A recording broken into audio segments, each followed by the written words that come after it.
창세기 말씀, 나를 보내신 이는 하나님이시라. 창세기 말씀, 나를 보내신 이는 하나님이시라 라는 제목을 가지고 하나님 말씀 증거하도록 하겠습니다.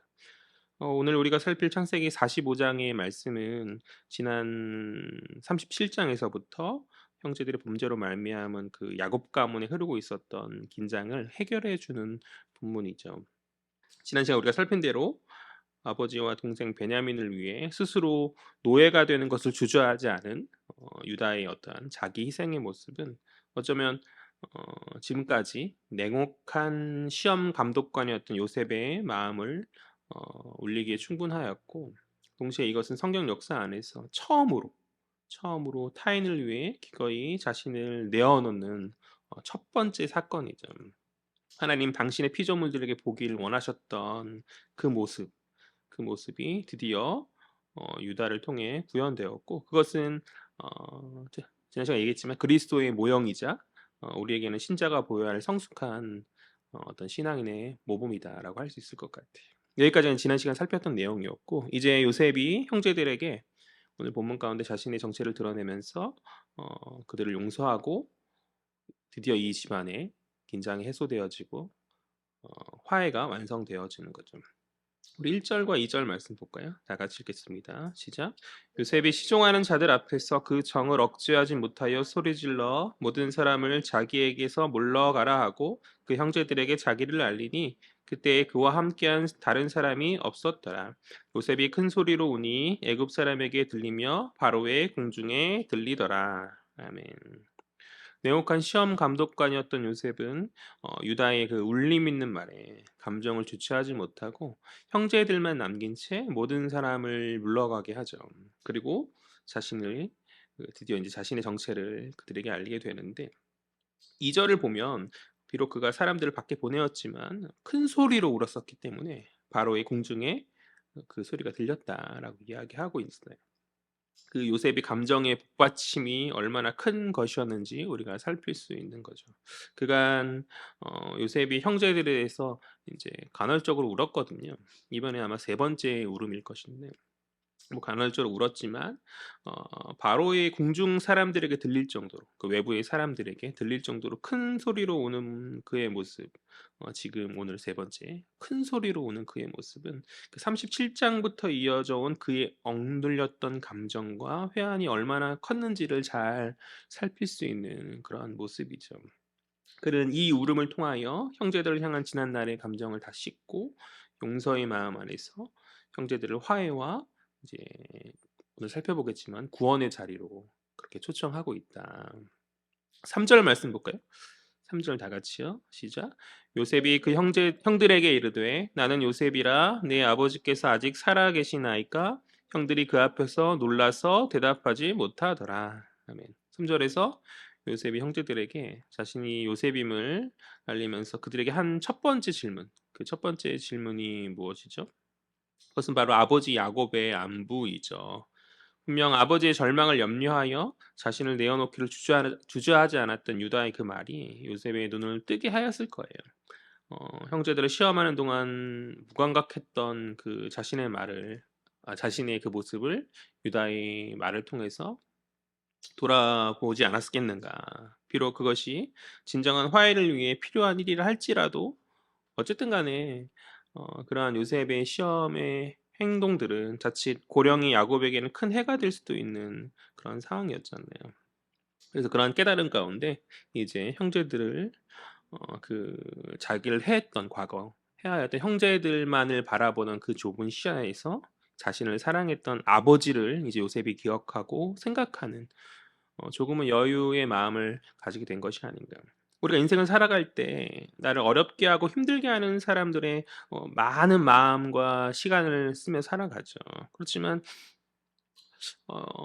가만히 돌이켜 보면 수많은 만남의 관계 안에서 우리 인생의 그 수많은 만남의 관계 안에서 아픔과 고통만 있었던 것은 아니거든요. 많이 괴롭고 고통이 오고 번민 가운데 있지만 그러나 우리 인생이 항상 그렇지만은 않았잖아요. 모든 사람이 나를 어렵게 하고 힘들게 한 것은 아니잖아요. 나를 사랑해 주고 나를 위해서 기도해 주는 수많은 사람들이 분명 있었을 터인데, 우리의 좁은 시야는 그러한 인애와 사랑을 온전히 보지 못하게 하는 것 같아요. 우리가 아버지 사랑을 기억하며 아버지 안부를 묻는 요셉처럼 조금은 이제 넓은 시야로 나아가야 하지 않겠는가. 뭐 관계의 문제뿐만이 아니라 인생에 닥친 어떤 고난과 어려움 앞에서 우리의 좁은 시야는 하늘 아버지로부터 받은 은혜들을 바라보지 못하게 하는 것 같아. 우리가 찬양으로 고백하듯이 우리가 아버지로부터 받은 은혜들을 세어볼 필요가 있는데, 받은 것을 세어보아라 우리 찬양하잖아요. 세어볼 필요가 있는데 상황에 매여서 문제에 매여서 우리가 아버지의 마음을 헤아리지 못하고 있는 것은 아닌가. 여전히 우리를 사랑하시고 살아계신 그분, 우리 삶 속에서 살아계신 그분, 그 살아 역사하시는 그분의 마음을 자녀된 우리가 온전히 넓은 시야 가운데 깨닫고 헤아려야 하는 줄 믿습니다. 우리의 문제의 좁음에 갇히지 말자는 것이죠.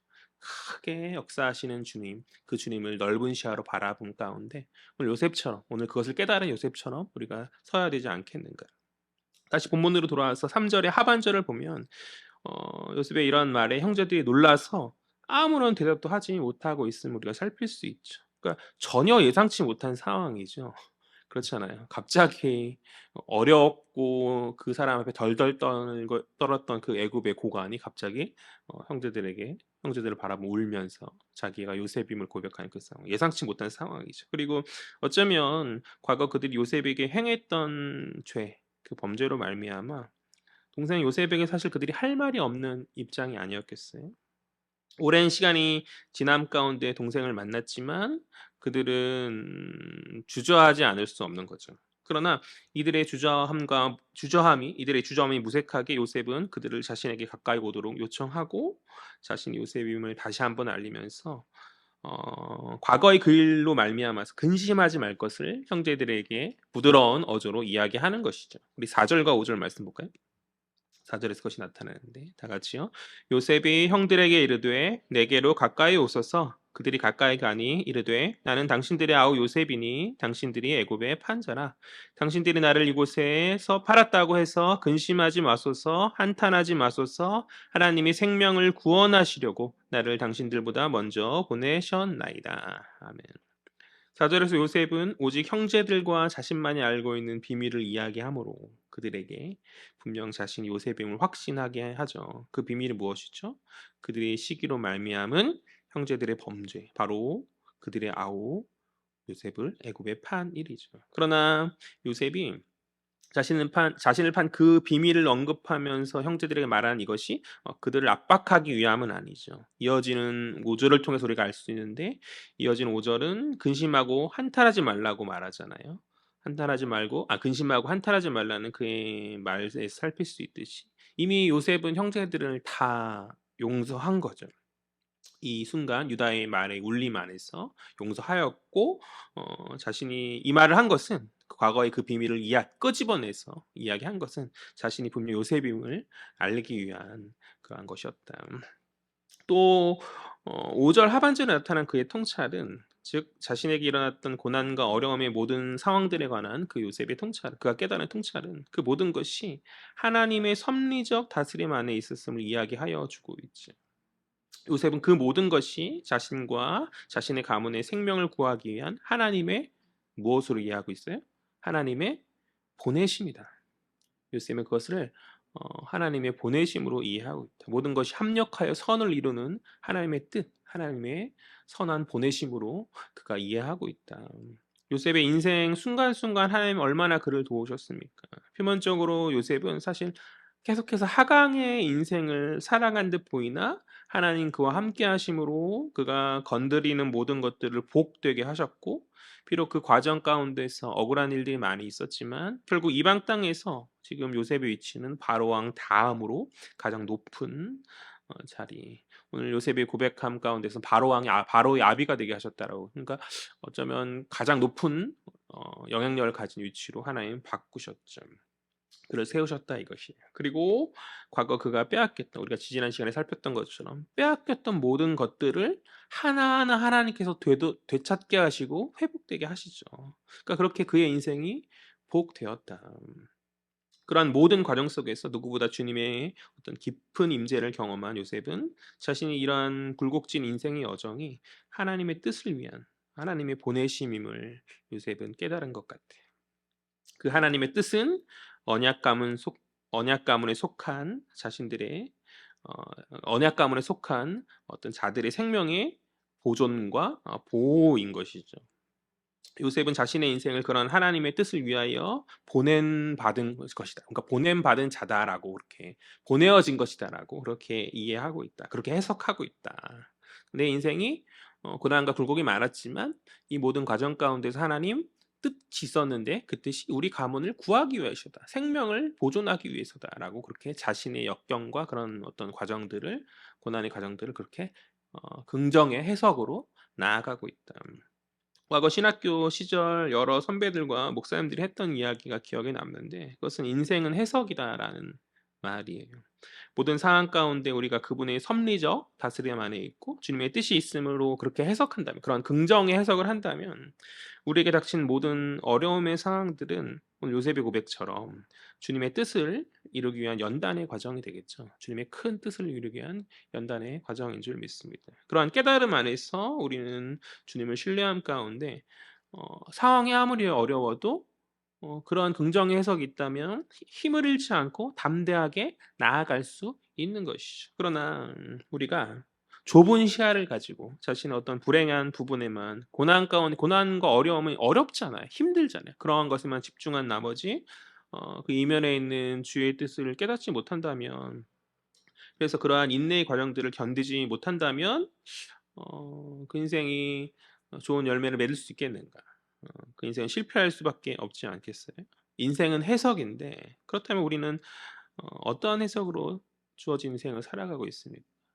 주의 성숙한 자녀, 신자나 말하는 우리는 어떠한 해석으로 한 주간에 또 지난날의 과거를 해석하며 살아가고 있는가? 하나님 나를 버리셨네.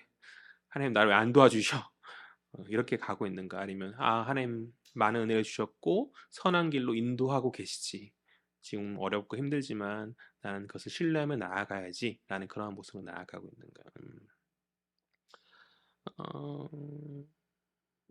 때로는 인생의 고난과 어려움에 휩쓸려서 무기력함과 좌절과 낙심을 넘어서서 그것에서 더 나아가서 원망으로까지 나아가는 성도들을 많이 보게 되어진 것 같아요. 성도라 말하고 하나님의 자녀라 말하면서 어찌 자신의 인생을 그러한 부정의 해석으로 나아가고 있는 거지.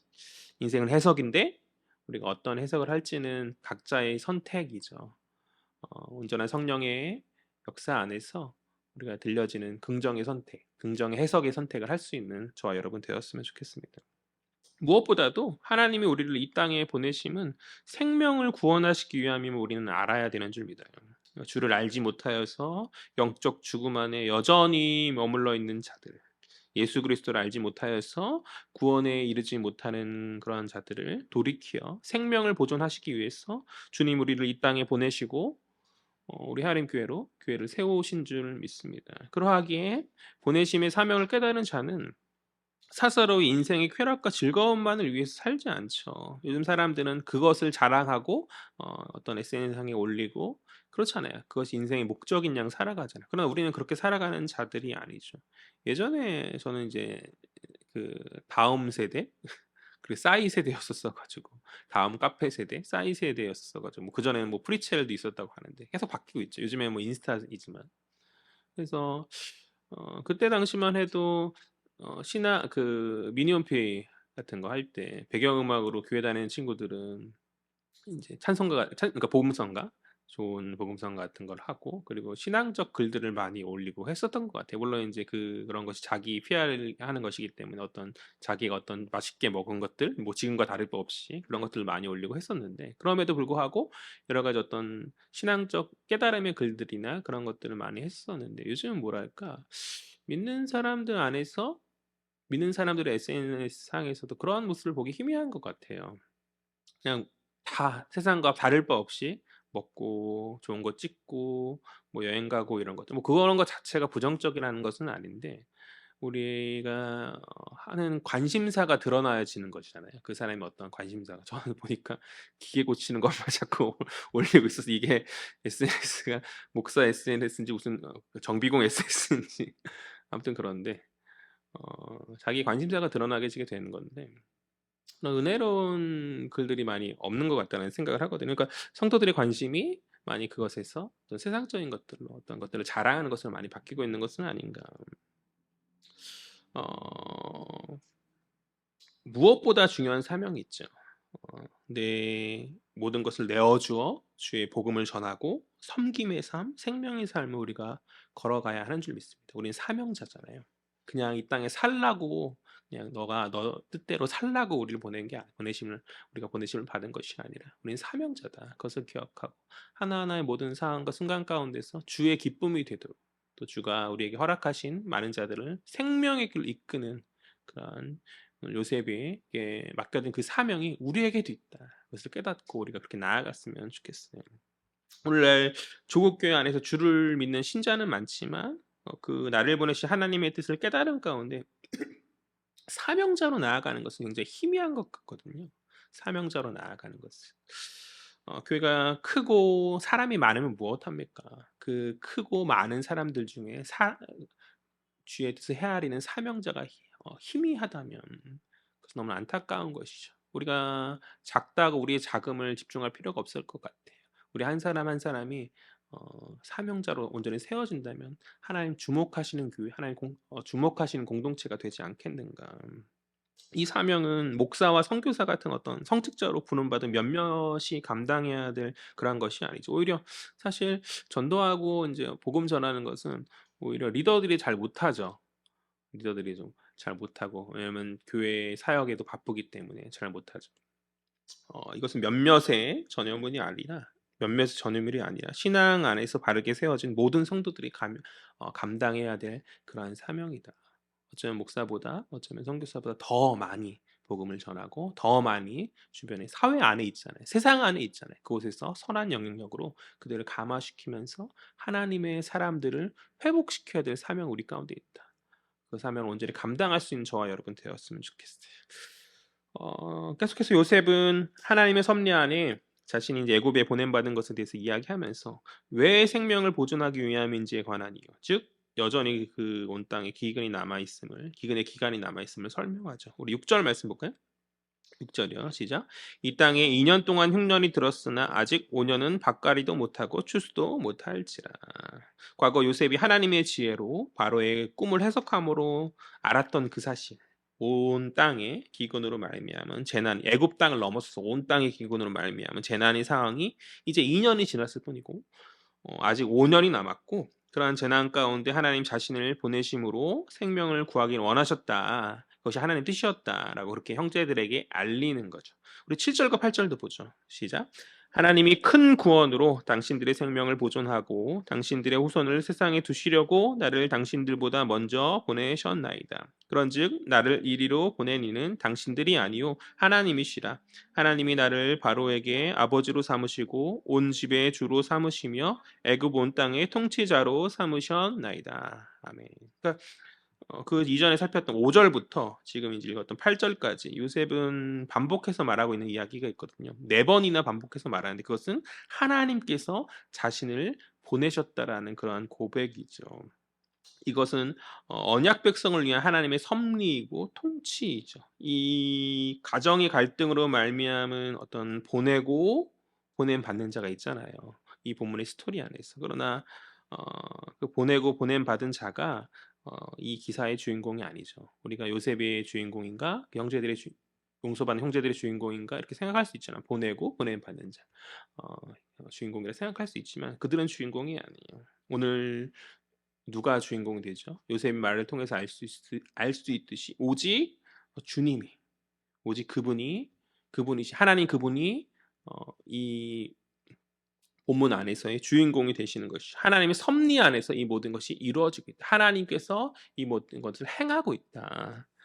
우리가 그것을 깨달아야 하는 줄 믿습니다. 우리 인생도 마찬가지 아니에요? 우리 인생 안에서 사실 내 인생이 내가 주인인 것처럼 살아가지만 온전히 우리가 누가 주인으로 모시고 우리가 살아가야 합니까? 오직 주님이 우리 주인이 되셔야 되지 않겠어요? 우리는 그분을 빛내는 조연으로서 하나님의 주연 되시고 우리는 그분을 빛내고 섬기는 조연으로서 우리가 살아가야 하는 줄 믿습니다.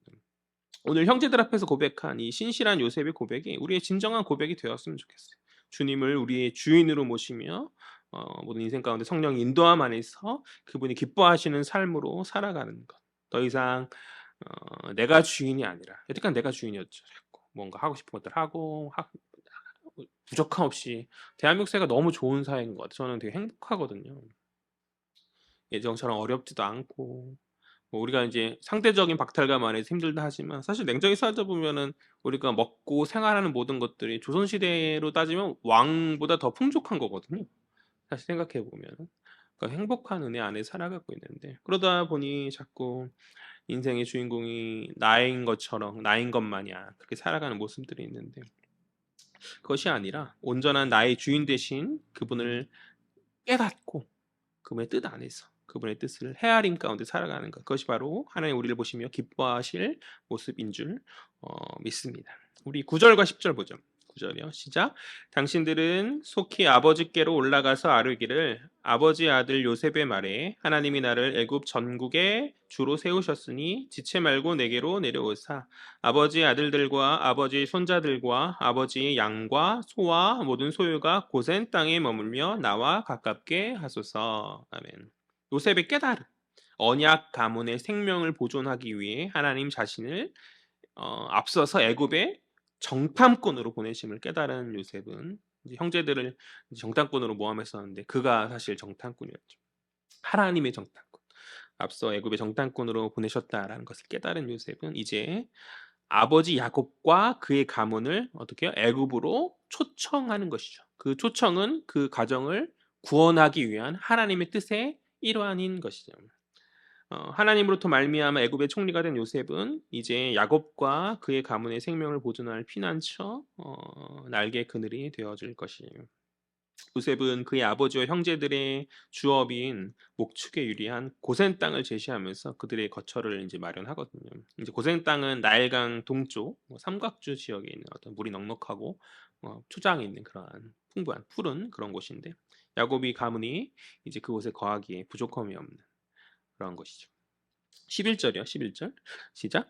흉년이 아직 5해가 있으니 내가 거기서 아버지를 봉양하리이다. 아버지와 아버지의 가족과 아버지께 속한 모든 사람에게 부족함이 없도록 하겠나이다 하더라고 전하소서. 아멘. 부족함이 없도록 하겠나이다 하더라고 전하소서. 요셉이 이제 전하는 말이죠. 자꾸 읽다 보면 이제 애매하게 하겠나이다 하고 끝날 것 같은데 아무튼 하더라고 전하소서. 계속해서 요셉은 자신의 아버지를 봉양할 것을 이야기하면서 아버지뿐만 아니라 모든 가족에게도 이제 자기가 자신이 이제 부족함이 없게 할 것이니까 그것을 아버지에게 전화해서 아버지를 설득하고 아버지 곳으로 요청하라. 이것을 올 수 있도록 그렇게 요청하라. 그렇게 이야기하는 것이죠. 하나님의 보내심의 그 섭리를 깨달은 요셉에게 있어서 형제들은 더 이상 원수가 아니죠. 가족인 거예요, 가족. 완전한 용서함 가운데 그 형제들을 아버지만 봉양한다 이렇게 알아서 인생을 살고 난 아버지 내가 섬길게 이렇게 말하지 않고 아버지와 너희들 형제들에게도 부족함 없이 그들의 후손까지 섬기겠다라고 이야기하면서 과거를 잊은 그들과의 화목함 안에서 이제 그 하나님의 뜻을 요셉은 실행코자 하고 있다. 그러나 요셉이 이렇게 반복해서 하나님의 그 섭리였음을 이제 밝히면서 용서와 화해와 그리고 이제 가문의 보존을 이야기하지만 가문의 어떤 구원, 보존과 생명을 이야기하지만 형제들은 요셉의 이러한 입장과 다르게 형제들은 요셉 앞에서 계속해서 주저하고 있는 모습들을 보이죠. 그도 그럴 것이 왜 주저하고 있겠어요? 원래 사람이 지은 죄가 많으면 그렇거든요. 선하게 나와도 지은 죄가 많으면 껄끄럽거든요. 지은 죄가 있기 때문이고 그리고 비록 요셉이 용서했으나 그 상황을 갑작스럽게 예상치 못한 상황이잖아요. 그 상황을 그들이 이해하고 받아들임이 쉽지 않고 혼란이 왔었던 것 같아요. 갑작스럽게 정체가 밝혀지고 무언가 예상치 못한 말들이 탁탁탁 들어오니까 뭔가 그들 안에서 막 우왕좌왕하는 어떤 혼란스러운 모습이 있었던 것 같아요. 그들이 주저하고 망설이며 아무런 말도 하지 못한 채 우왕좌왕하는 모습을 보이자 요셉은 그들 앞에 자신의 명예를 걸고 확신의 말을 주거든요. 그것이 12절의 말씀이죠. 다 같이요. 시작. 당신들의 눈과 내 아우 베냐민의 눈이 보는 바 당신들에게 이 말을 하는 것은 내 입이라. 아멘. 그러니까 당신들의 눈앞에서 그리고 사랑하는 아우 베냐민의 눈앞에서 내가 말한다. 이는 거의 일종의 맹세의 말과 다를 바 없죠. 거짓이 아니라는 거죠. 거짓이 아니고 내가 그렇게 할 것이니 내가 다 용서했다. 우리 화목하고 화해하자. 그렇게 말하면서 그러하니 이제 자신의 말을 믿고 아버지와 가문의 사람들을 애굽에 속히 데려오라. 그러니까 요셉이 섬세하게 그들의 어떤 상황들 마음을 헤아리면서 부드러운 어조로 그들을 대하고 있다. 13절 보죠. 시작. 당신들은 내가 애굽에서 누리는 영화와 당신들이 본 모든 것을 다 내 아버지께 아뢰고 속히 모시고 내려오소서 하며 아버지 데려와라. 그렇게 이야기하고 있다. 이제 형제들에게 전할 말을 다 하고 자신의 선한 말을 확신시킨 요셉은 그들이 이제 확신을 가졌을지 모르겠지만 어쨌든 어떤 맹세의 말들로 일종의 맹세의 말들로 내가 당신의 눈앞에서 내가 사랑하는 베냐민 아우 베냐민 그 눈앞에서 자기 명예를 가지고 말하는 것이잖아요. 그런 확신의 말을 한 요셉은 이제 자신의 아우 베냐민을 안고 울고 그리고 이어서 형제들을 안고 우는 거죠. 어떤 친밀함에 가까워짐이 일어나고 있다. 우리 14절과 15절이에요. 그것이 14절 15절 볼까요? 시작. 자기 아우 베냐민의 목을 안고 우니 베냐민도 요셉의 목을 안고 우니라. 요셉이 또 형들과 입맞추며 안고 우니 형들이 그제서야 요셉과 말하니라. 아멘. 안고 울고 또 안고 울고 입맞추고. 과거 저는 어린 시절 TV에서 이산가족 상봉하는 것들을 많이 했었던 기억이 나거든요. 저 뭐 6, 7살 뭐 이럴 때. 또 제가 대학 다닐 때도 한번 좀 화해 문제가 있었어 가지고 그때 김대중 정권이었나? 그때 한번 그런 것이 있었던 것 같은데 그들이 인제 굉장히 서로 안으면서 반가움의 눈물, 기쁨의 눈물을 흘리는 것을 보았던 기억이 나요. 우리 교회는 인제 다 젊잖아요. 사람들이 젊어 가지고 그런 거 본 기억이 있나요? TV에서? 아 있어요? 아 다행스럽네요. 뭐 뭐 어쨌든 봤으니까. 근데 뭐 잘 모르다 할지라도 영화에서 나왔잖아요. 국제시장이라는 영화에서 인제 그 한 장면에서 나왔으니까 잘 알 거라 이렇게 생각하는데 아마 이해할 거라 생각하는데 그때 그것을 보면서 저는 굉장히 감동적인 장면인과 동시에 분단과 분열의 아픔이 얼마나 큰 것인지 깨닫게 해 주었던 것 같아요. 사실은 북한은 남의 나라 같은 느낌이고 그간 잘 인식하지 못하는데 그러한 가운데 '아 우리가 형제지. 우리가 이런 아픔이 있지.'라는 것을 깨닫게 하였던 것 같은데 저는 과거 오랜 시간 떨어져 지낼 수밖에 없었던 가족이 그렇게 감동적인 상봉을 하는 그런 모습들을 보면서 어렸을 때도 그랬고 또 한참 지나서 20대 초반 때도 그랬었고 김대중 정권 때 있었던 그때도 그랬고 저는 통일이 금방 될 줄 알았어요. 그런 어떤 감동적인 삶을 이제 그런 걸 보면서 '아 이제 금방 되겠구나. 저렇게 열망하는데 진짜 안 되지 않겠는가.' 그러한 가족 쌍봉의 모습은 체제와 세상과 상관없이 남북 모두가 공감하는 그런 아픔이고 인간에 대한 호소력을 갖는 감동의 무언가이기 때문에 저는 모든 다툼과 분열을 이 조국이 극복하고 얼마 지나지 않아서 통일을 할 것이다. 제 인생 안에서 통일하는 것을 볼 것이다. 그렇게 생각했거든요. 그러나 우리가 야곱의 가족사를 보듯이 이 성경 안에 37 장부터 45 장까지 이어진 야곱의 그 가정 안에 있었던 갈등의 과정을 보듯이 화목과 화해의 길은 쉽지만은 않은 것 같아요.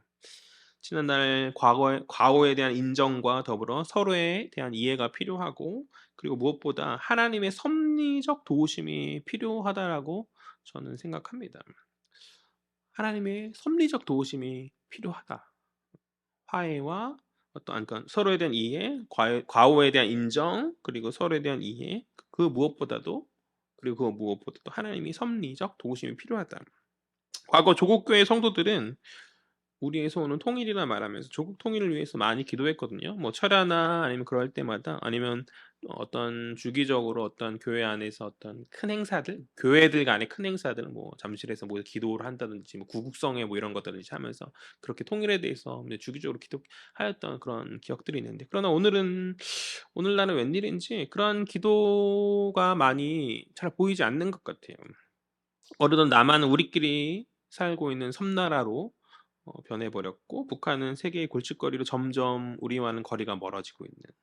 그러니까 '왜 그럴까? 통일이 금방 있을 것 같았는데 왜 그럴까?' 저는 드는 생각이 '우리가 기도하지 않기 시작했기 때문이 아닌가.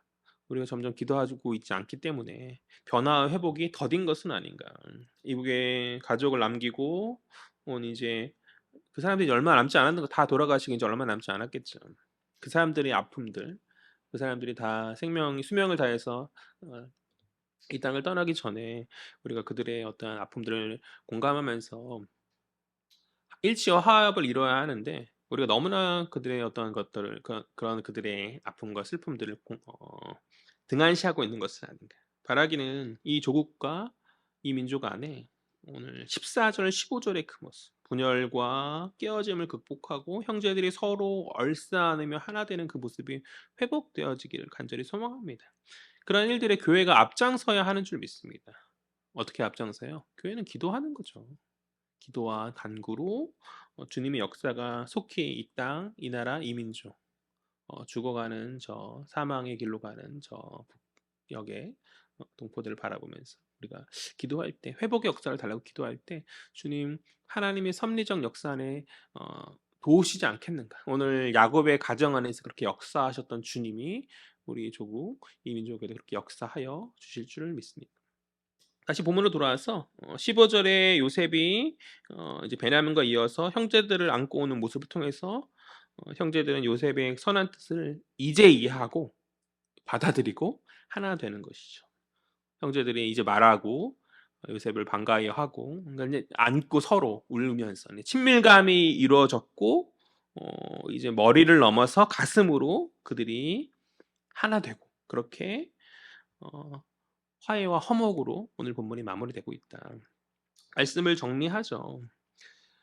37장부터 이어진 분열의 상처가 이제 봉합되었고 하나 되어짐으로 그렇게 그들이 화목의 길로 나아가게 되었다. 그것은 자기 희생이 선한 영향력이 사함으로 변화된 그 유다의 모습과 그 모든 것이 하나님의 섭리였음을 고백하며 자기의 굴곡진 인생을 긍정의 해석으로 해석하였던 요셉의 모습을 통해서 이루어진 그런 결과이죠. 그러니까 유다와 요셉은 둘 다 모두 그리스도를 예표하는 인물이에요. 왜 그들이 그리스도를 예표하는 인물인지는 앞서서 이미 제가 여러 번 이야기했기 때문에 뭐 더 이상 설명할 필요는 없는 것 같고 이 두 사람은 모두 그리스도를 예표하는 인물이다. 그 말은 동시에 그리스도의 뒤를 따라야 하는 우리가 모범으로 따라야 될 그런 사람들이라는 것이죠. 오늘 유다의 그 모습, 타인을 위한 자기 희생의 그 모습과 또 요셉의 모습, 하나님의 섭리에 대한 분명한 확신 가운데 자기 인생을 긍정으로 해석하는 그 모습은 우리 역시 신앙의 여정 가운데 새겨야 될 성숙한 신앙인의 모습이다. 그러한 모습으로 나아가는 저와 여러분 되었으면 좋겠어요. 또한 우리가 조금 넓은 시야를 가지고 우리의 인생을 살폈으면 좋겠다. 우리가 어려움 상황, 어떤 고난의 상황 그런 것들의 시야를 빼앗겨서 아버지와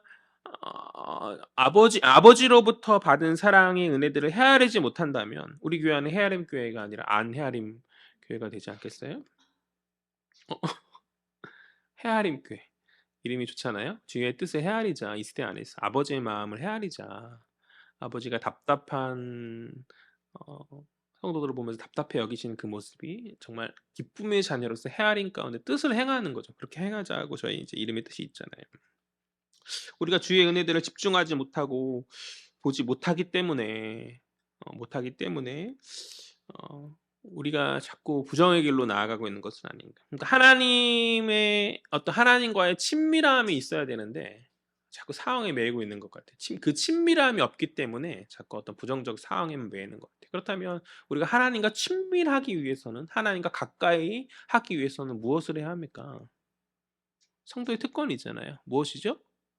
절대자이신 하나님 앞에서 나의 모든 것을 내어놓고 그분과 대화하는 것, 그분과 함께 호흡하는 것, 기도이죠. 우리가 많이 기도해야 되는 줄 믿습니다. 뭐 어떤 시간 정해서 하는 것도 중요하지만 뿐만 아니라 삶의 순간순간 하나님 오늘도 도와주시고 순간순간 하나님 그러니까 밥 먹으면서도 하고 지나가면서도 사색하면서 하나님을 생각하고 묵상하고 그것이 모두 다 기도이죠. 그러니까 하나님께 나아가는 모든 것이 기도이다. 그렇게 예수 그리스도 이름 안에서 나아가는 모든 것이 기도이니 그러한 기도함으로 말미암아 하나님과 친밀한 삶을 살아가는 저 여러분 되었으면 좋겠어요. 믿음의 눈이 감겨서 보이지 않는 그런 살아계신 하나님을 보지 못한 채 눈에 보이는 상황과 어려움에만 마음이 빼앗겨서 좌절과 낙심의 자리에 여전히 머물러 있는 것은 아닌가. 기도해야 하는 줄 믿습니다. 기도함 가운데 주를 가까이 하고 주의 함께 하심과 이미 주신 많은 은혜들을 새기면서 충만한 가운데 나아가야 하는 거죠. 상황에 매여 있으면 아버지로부터 받았던 것들을 바라보지 못해.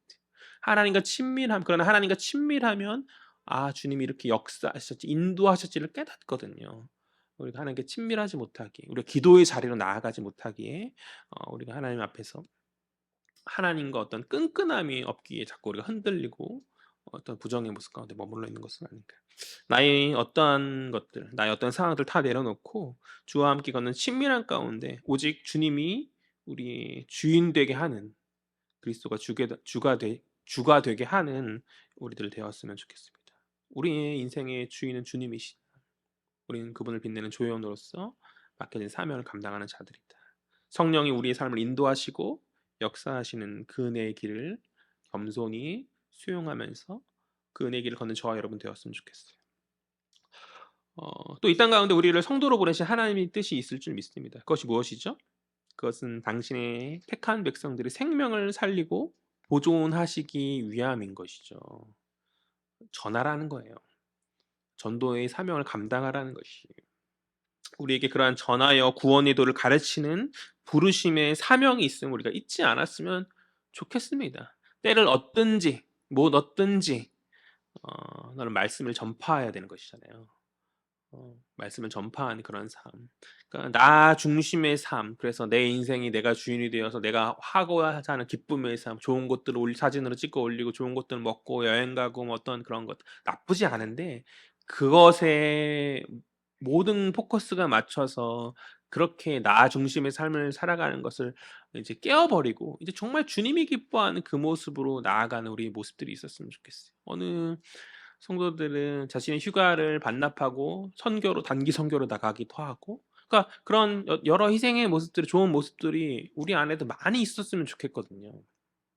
이 땅 안에서 이 땅은 영혼에 비하면 잠깐인데 이 땅 안에서 누릴 거 다 누리고 마지막 하나님 나라에 갔을 때 우리가 하나님으로부터 받을 상급이 아무것도 없다면 그것이 너무나 얼마나 안타깝습니까? 우리가 믿잖아요. 우리는 영혼을 바라보며 영원한 주의 나라를 바라보며 살아가는 사람들이다. 근데 말은 그렇게 하고 그렇게 고백하면서 이 땅 안에서의 잠깐 누리는 하루 이틀의 행복을 위해서 그것에 온 마음을 쏟고 살아간다면 그것은 하나님의 자녀의 정말 참된 모습일까? 저는 그렇게 생각하거든요. 여행 가지 말라는 이야기 아니에요. 스트레스 풀고 놀 때 놀고 할 건 해야죠.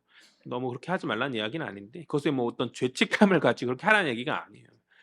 그것이 아니라 너무 그것에 매몰되어서 우리가 하나님의 자녀로 사명자로서 해야 될 것들을 하지 못하고 그것에 인생의 목적을 두고 살아가지 말라는 거예요. 때로 쉴 땐 쉬고 안식을 취할 때 안식을 취하고 가족과의 화목을 위해서 여행을 가기도 하고 많은 대화가 필요하고 그런 것이 중요하죠. 그러나 정말 우선순위가 무엇인가? 나 인생이 하나님 앞에서 드려지는 인생이 되어지고 있는가? 영혼을 바라보면서 하나님 기뻐하는 그 길을 걸어가는 성숙한 신자의 모습인가? 우리에게 원하시는 사명자로서의 아버지 뜻이 있음을 깨닫고 그렇게 나아가는 저와 여러분 되었으면 좋겠어요. 그렇게 우리 하나님 교회가 섬김과 희생의 모습, 하나님의 섭리와 하나님 섭리의 신뢰와 확신 안에서 받은 구원의 은혜들을 또 이웃에게 전함으로써 온전히 아버지의 기쁨을 헤아리며 주의 기쁨이 되어지는 교회와 성도들로 온전하게 세워지는 은혜가 있기를 주의 이름으로 간절히 소망합니다. 기도하겠습니다. 사랑과 은혜의 주님 참으로 감사합니다. 저희들을 귀한 사명자로 부르시고 아버지 복음 전도의 사명 우리에게 삼으신 줄 믿습니다. 화해와 섬김의 사명, 화목의 사명을 우리에게 주신 줄 믿습니다. 생명을 살리는 그 길, 아버지 그것을 온전하게 감당할 수 있는 저희들 될 수 있도록 그 사명 잃지 않고 주님 내게 주셨던 그 하나님의 뜻이 무엇인지를 분명히 깨달음 안에서 나의 인생에 내가 주인이 아니라 아버지가 온전히 주인 되심으로 그분을 모시면서 우리가 설 수 있는 그분의 기쁨의 뜻을 헤아릴 수 있는 저희들 될 수 있도록 주여 붙들어 주시옵소서. 많은 신자들은 있지만 참된 자녀가 없는 이 시대 안에서 우리 한 사람 한 사람이 주 은혜 안에 참된 자녀로서 나아가기를 간절히 소망합니다. 주여 우리를 기쁘게 받으시고 주여 우리를 온전히 사용하여 주옵소서. 감사드리며 이 모든 말씀 살아계신 예수 그리스도의 이름으로 기도합니다. 아멘.